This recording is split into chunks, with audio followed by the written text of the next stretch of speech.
Now, when the adversaries of Judah and Benjamin heard that the descendants of the captivity were building the temple of the Lord, God of Israel, they came to Zerubbabel and the heads of the fathers' houses and said to them, "Let us build with you, for we seek your God as you do, and we have sacrificed to him since the days of Esarhaddon, king of Assyria, who brought us here." But Zerubbabel and Jeshua and the rest of the heads of the fathers' houses of Israel said to them, "You may do nothing with us to build the house for our God, but we alone will build to the Lord God of Israel, as King Cyrus, the king of Persia, has commanded us." Then the people of the land tried to discourage the people of Judah. They troubled them in building and hired counselors against them to frustrate their purpose all the days of Cyrus, king of Persia, even until the reign of Darius, king of Persia. In the reign of Ahasuerus, in the beginning of his reign, they wrote an accusation against the inhabitants of Judah and Jerusalem. In the days of Artaxerxes also, Bishlam, Mithridath, Tabal, and the rest of their companions wrote to Artaxerxes, king of Persia, and the letter was written in Aramaic script and translated into the Aramaic language.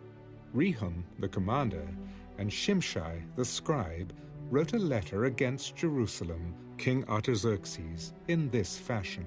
From Rehum, the commander, Shimshai, the scribe, and the rest of their companions, representatives of the Dinaites, the Apharsaskites, the Tarpolites, the people of Persia and Erech, and Babylon and Shushan, the Dehavites, the Elamites, and the rest of the nations whom the great and noble Osnapper took captive and settled in the cities of Samaria and the remainder beyond the river, and so forth.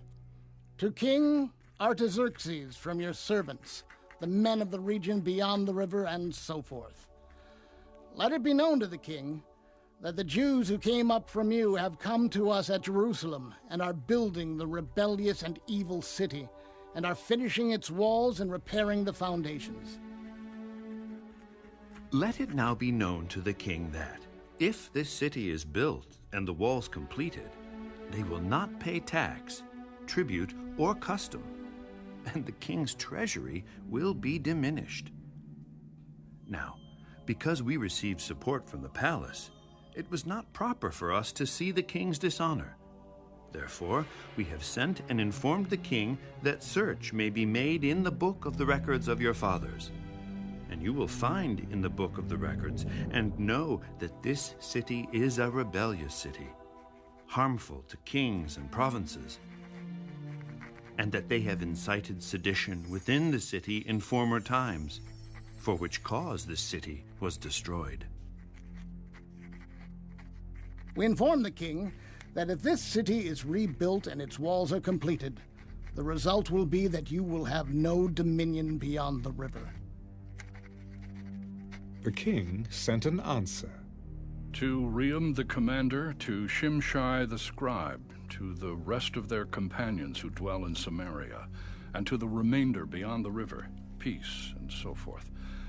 The letter which you sent to us has been clearly read before me, and I gave the command, and a search has been made, and it was found that this city in former times has revolted against kings, and rebellion and sedition have been fostered in it. There have also been mighty kings over Jerusalem who have ruled over all the region beyond the river, and tax, tribute, and custom were paid to them. Now give the command to make these men cease, that this city may not be built until the command is given by me. Take heed now that you do not fail to do this. Why should damage increase to the hurt of the kings? Now when the copy of King Artaxerxes' letter was read before Rehum, Shimshai the scribe, and their companions, they went up in haste to Jerusalem against the Jews, and by force of arms made them cease. Thus the work of the house of God, which is at Jerusalem, ceased, and it was discontinued until the 2nd year of the reign of Darius, king of Persia.